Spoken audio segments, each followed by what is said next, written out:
नमस्कार दोस्तों, आपका बहुत बहुत स्वागत है अपने इस YouTube चैनल स्टडी पॉइंट पर। दोस्तों, इस चैनल को ज़्यादा से ज़्यादा सब्सक्राइब कीजिए, लाइक कीजिए और अपने दोस्तों से भी करवाएं। चलिए फिर आज स्टार्ट करते हैं अपना topic. Both input output devices, वो डिवाइसेस जो दोनों प्रकार के कार्य करती है, इनपुट का भी कार्य करेगी और आउटपुट का भी करेगी। आप सबको ये मैंने समझाया था कि इनपुट डिवाइसेस कौन सी होती है। इनपुट डिवाइस, ठीक है। फिर आपको मैंने बताया था कि आउटपुट डिवाइस कौन सी होती है। इनपुट डिवाइस इनपुट लेने का कार्य करती है, आउटपुट डिवाइस हमें आउटपुट देती है, ठीक है। इनपुट वो डाटा के रूप में लेगी और आउटपुट हमें इंफॉर्मेशन के रूप में देगी। आप प्रोसेस डाटा भी कह सकते हैं, ठीक है।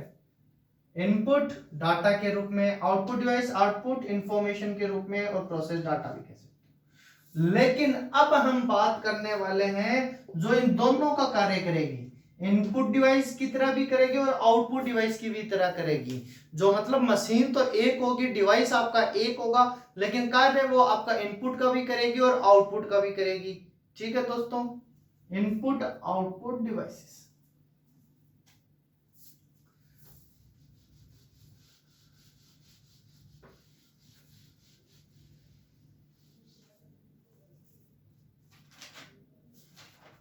तो दोस्तों स्टार्ट करते हैं। सबसे पहले नंबर 1 है हमारा फैक्स। आप सब ने फैक्स का नाम सुना होगा। फैक्स में क्या होता है, एक फैक्स मशीन होती है। उस मशीन से हमें अगर किसी को डॉक्यूमेंट भेजना है तो हम उस डॉक्यूमेंट को फैक्स मशीन के थ्रू हम आगे भेज सकते हैं। अगर हमें कोई डॉक्यूमेंट रिसीव करना है तो हम क्या कर सकते हैं, फैक्स मशीन की सहायता से हम वो डॉक्यूमेंट रिसीव ही कर सकते हैं। तो हमने भेजा इनपुट, हमने रिसीव किया तो आउटपुट। तो फैक्स मशीन क्या हुई, जो ऐसी डिवाइस जो बोथ इनपुट और आउटपुट डिवाइस का कार्य करती है। तो फैक्स मशीन की फुल फॉर्म याद रखना, फैक्स स्माइली, जिसका नाम है फैक्स स्माइली। फैक्स स्माइली याद रखना दोस्तों। फुल फॉर्म पूछी जाती है, हमारा जो बोर्ड है वो बोर्ड अलग अलग टाइप के क्वेश्चंस पूछता है, तो ये याद रखना है। फैक्स मशीन आपकी दोनों टाइप के कार्य करती है, इनपुट का भी करती है और आउटपुट का भी करती है। Number 2, modem. मॉडेम के बारे में सुना होगा आप लोगों ने।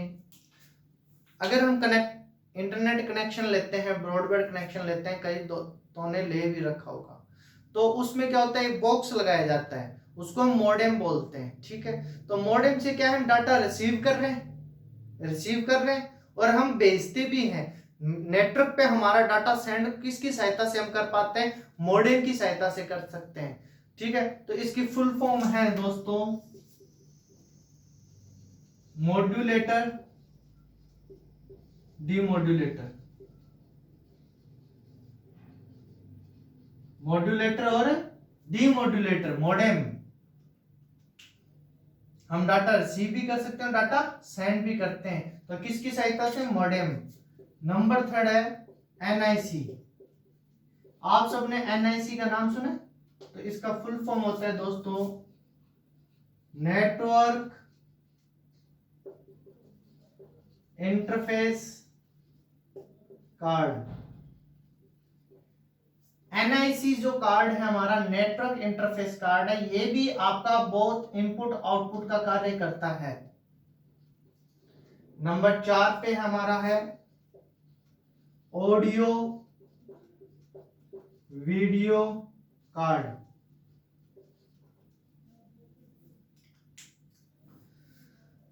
Audio video card, audio video card से हम कोई साउंड है उसको रिकॉर्ड भी कर सकते हैं और उसको हम बाद में सुन भी सकते हैं। जब वो रिकॉर्ड करेंगे फिर हम सुनेंगे, तो ये दोनों काम हुए इनपुट का और आउटपुट का, ठीक है। वो किसकी सहायता से होगा, ऑडियो कार्ड की सहायता से। उसके पश्चात आप वीडियो, जैसे ये वीडियो में जिस कैमरे से अभी शूट कर रहा हूँ, कैमरा जो हमारा लगा हुआ है, तो ये किसकी सहायता से हो रहा है? वीडियो कार्ड से हो रहा है। इसी वीडियो को आप देख रहे हो तो आप भी किसकी सहायता से देख रहे हो? वीडियो कार्ड की सहायता से देख रहे हो। तो इसने डाटा रिसीव भी किया और दिया भी आगे, इनपुट भी लिया, आउटपुट भी दिया। तो ये कैसा हुआ? ऑडियो वीडियो कार्ड आपका इनपुट आउटपुट डिवाइस है।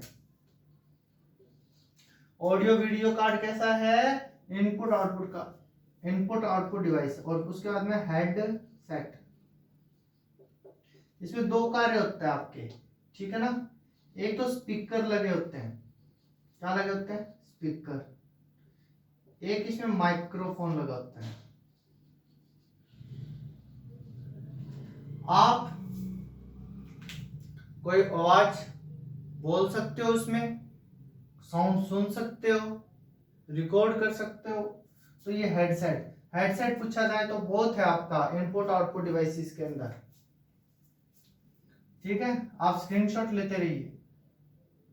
ये बहुत इंपॉर्टेंट टर्म्स है दोस्तों। आपसे पूछा जाएगा कि मॉडेम क्या है? इनपुट डिवाइस है या आउटपुट डिवाइस है, या दोनों डिवाइस का कार्य करता है? तो आपको याद रखना ये इनपुट आउटपुट दोनों है। फैक्स मशीन के बारे में पूछे तो आपको बताना ये इनपुट आउटपुट दोनों का कार्य करता है। एनआईसी हो, ऑडियो वीडियो कार्ड हो, हेडसेट हो, ये सब आपके इनपुट आउटपुट दोनों का कार्य करने वाली डिवाइसेस हैं।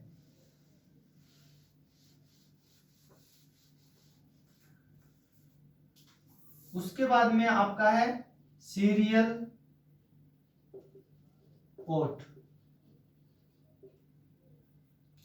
सीरियल पोर्ट क्या होता है दोस्तों? सीरियल पोर्ट आप सबने देखा होगा, ये 9 पिन का कनेक्टर होता है। एक कनेक्टर है, एक कनेक्टर है सीरियल पोर्ट। 9 पिन होती है इसमें। इससे आप कीबोर्ड है, माउस है, आपका मॉनिटर है, अदर डिवाइसेस है, उनको आप अपने सिस्टम से जोड़ सकते हो, कनेक्ट कर सकते हो। उन जो डिवाइस आपने कनेक्ट की है उनसे आप डाटा इनपुट दे सकते हो और आउटपुट ले सकते हो। जैसे एग्जांपल के लिए आपने कीबोर्ड से सीरियल पोर्ट से आपने कनेक्ट कर रखा है, तो आप कीबोर्ड से क्या दोगे? इनपुट दोगे। अगर वही जब हमारा मॉनिटर पे स्क्रीन पे हमें जब आउटपुट हमें मतलब जो आपने जैसे ए प्रेस किया, ए हमें दिखा, तो वो कहां दिख रहा है? मॉनिटर पे दिखा, तो वो क्या हुआ? Output device. तो ये सीरियल पोर्ट क्या है? In both input output device का कार्य करती है। इसी के साथ में आता है पैरेलल पोर्ट।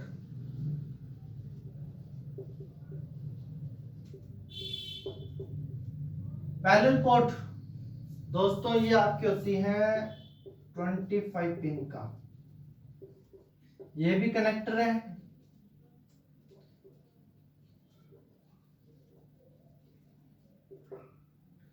ये क्या करता है? ये भी सीरियल पोर्ट की तरह ही है, लेकिन ये सीरियल काम में करता है, सीरियल वाइज करता है। ये पैरेलल है, एक साथ फास्ट काम करेगा, थोड़ा सीरियल से आपका फास्ट करेगा। इसमें पिन कितनी? 25 होती है। पैरेलल में 9 पिन होता है। फिर उसके बाद में यूएसबी,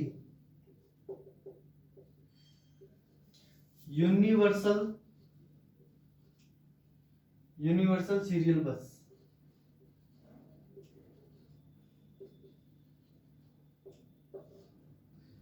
ये मॉडर्न है। इसने यूएसबी ने आपका जो पैरेलल और सीरियल पोर्ट थे इनकी जगह ले ली है।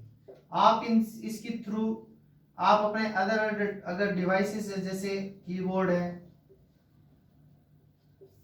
माउस है, इन सब को आप कनेक्ट कर सकते हो। पोर्ट की बात कर रहे हैं, PS2,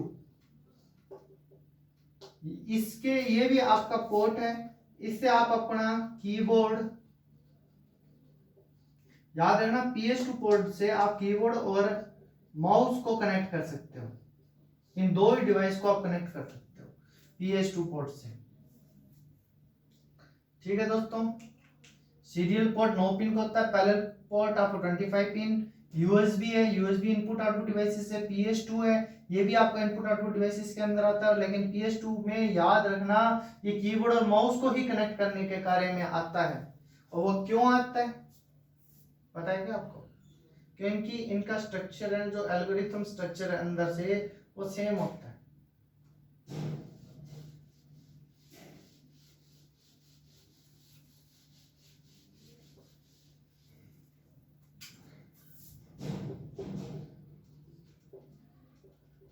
इंफ्रारेड पोर्ट आजकल आपको देखने के लिए नहीं मिलेगा, लेकिन पहले आपको देखने को मिलता था। ये स्मार्टफोन में यूज होता था। और जो होम अप्लायंसेस है ना आपके,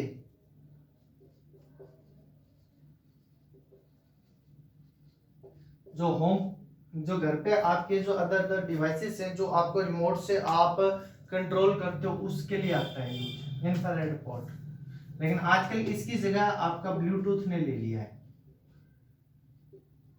इसकी जगह आजकल ब्लूटूथ आ गया आपका, ठीक है ना।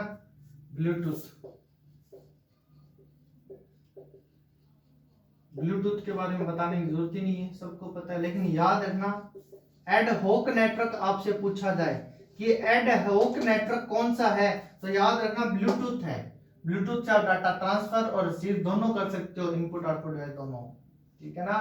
एड होक ये भी आपका डाटा ट्रांसफर के लिए काम में आता है, ब्लूटूथ भी आता है। लेकिन इंफ्रारेड पोर्ट की जगह आजकल ब्लूटूथ हम ज्यादा यूज करते हैं, ठीक है ना। लेकिन आपको एड होक नेटवर्क पूछा जाए कि एड होक नेटवर्क का एग्जांपल कौन सा है, तो याद रखना ब्लूटूथ है।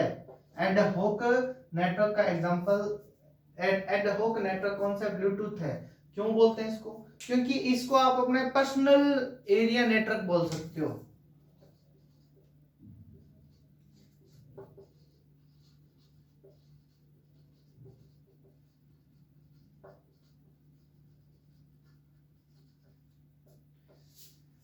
आप अपने निश्चित दूरी में आप इसको अपना एक पर्सनल नेटवर्क क्रिएट कर सकते हो, ब्लूटूथ, इसलिए बोलते हैं एड होक, ठीक है। उसके बाद में दोस्तों आपका है टच स्क्रीन।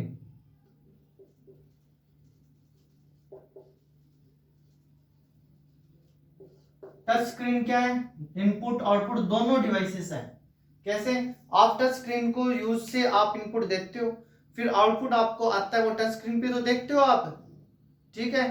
तो जैसे हमारे मोबाइल फोन है, मोबाइल फोन की जो स्क्रीन है उस पे आप निर्देश जो भी देखते हो वो अपने निर्देश आप स्क्रीन को टच करके देखते हो, नहीं देखते? वो टच स्क्रीन पे देखते हो, आउटपुट भी आप वहीं मिलता है, इनपुट भी वहीं आप देखते हो। तो वो टच स्क्रीन के इनपुट आउटपुट जो है दोनों।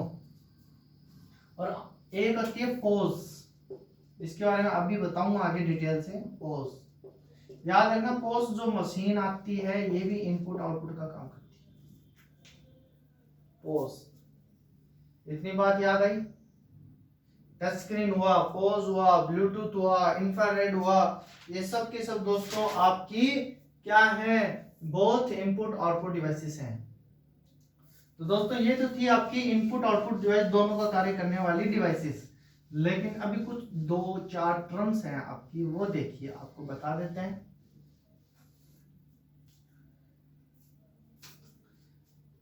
आपने नाम सुना होगा क्यूआर कोड के बारे में, ये अलग से दोस्तों इनके बारे में पता होना चाहिए हमें। क्यूआर कोड, सबसे पहले बात इसकी फुल फॉर्म याद होनी चाहिए आपको। इसकी फुल फॉर्म होती है क्विक रेस्पॉन्स, जल्दी ही रेस्पॉन्स। कहाँ यूज होती है? जैसे पेटीएम में यूज करते हो आप, अलग अलग आपने ऐसे एक स्ट्रक्चर देखी होगी जिसमें ऐसे ऐसी डॉट से बनके कुछ आकृति बनी होती है। आप उसको अपने मोबाइल फोन के कैमरे से स्कैन करते हो, स्कैन करते ही आप क्विक रेस्पॉन्स करते हो, किसी भी साइट की अगर है वो उस साइट पे चले जाते हो।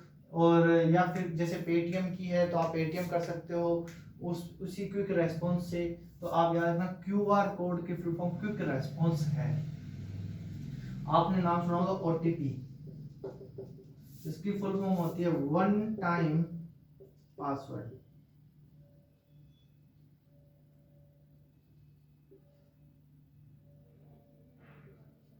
वन टाइम पासवर्ड कितने डिजिट का होता है? 6 का। आप सबने ओटीपी यूज किया है, एक निश्चित समय के लिए इसकी वैलिडिटी होती है कि ये 5 मिनट के लिए यूज किया जाएगा, ये 2 मिनट के लिए यूज किया जाएगा।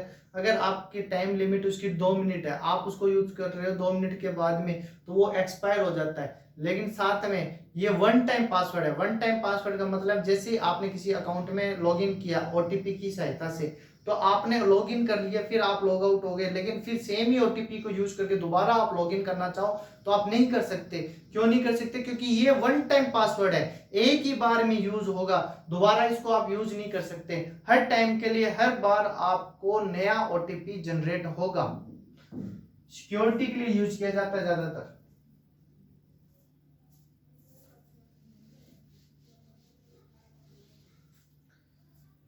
फिर आपका है पोज मशीन। पहली बात इसका फुल फॉर्म तो याद रखना, point of sale. Point of sale use का होता है कार्ड स्वाइप। मतलब देखिए, आप मॉल्स में जाते हो, शॉपिंग करते हो, तो आपको कैश की बजाय आप अपने कार्ड से पेमेंट करते हो, ऑनलाइन ट्रांजैक्शन करते हैं। जब आपके पास एक मशीन रखी होती है, वहां पर अपने कार्ड को आप स्वाइप करते हो और तब क्या होता है, आपका बिलिंग हो जाती है। वो कौन सी मशीन से हो रही है? पोज मशीन से हो रही है। ये point of sale card swipe के लिए यूज आता है। फिर सबसे इंपॉर्टेंट भीम, आप सब ने सुना होगा, अपना डिजिटल इंडिया प्रोग्राम चल रहा है, भीम। तो सबसे पहली बात इसकी फुल फॉर्म तो याद रखना, भारत इंटरफेस फॉर मनी। ये एक बैंकिंग ऐप है, गवर्नमेंट की हमारी बैंकिंग ऐप है। इसकी सहायता से आप बैंकिंग फैसिलिटीज यूज कर सकते हैं भीम के द्वारा। लेकिन भारत इंटरफेस फॉर मनी इसकी फुल फॉर्म है, याद रखना दोस्तों। ऐसी ऐसी जो टर्म्स जैसे जैसे आती जाएगी हम इनको कवर करते जाएंगे, जैसे हमारा कोई भी पॉइंट छूटे ना। ठीक है दोस्तों, ये आज हमारा था both input output devices lecture था। आपका इनपुट आउटपुट डिवाइसेस कंप्लीट हो चुकी है। अगर आपकी कुछ डिवाइसेस बच जाती है तो आप कमेंट करके हमें बताएं, उस पर एक अलग से वीडियो बना दिया जाएगा, उस पर आपको डिटेल से समझा दिया जाएगा। ठीक है दोस्तों, इस चैनल को ज़्यादा से ज़्यादा सब्सक्राइब कीजिए, लाइक कीजिए और अपने दोस्तों से भी करवाएं। धन्यवाद दोस्तों।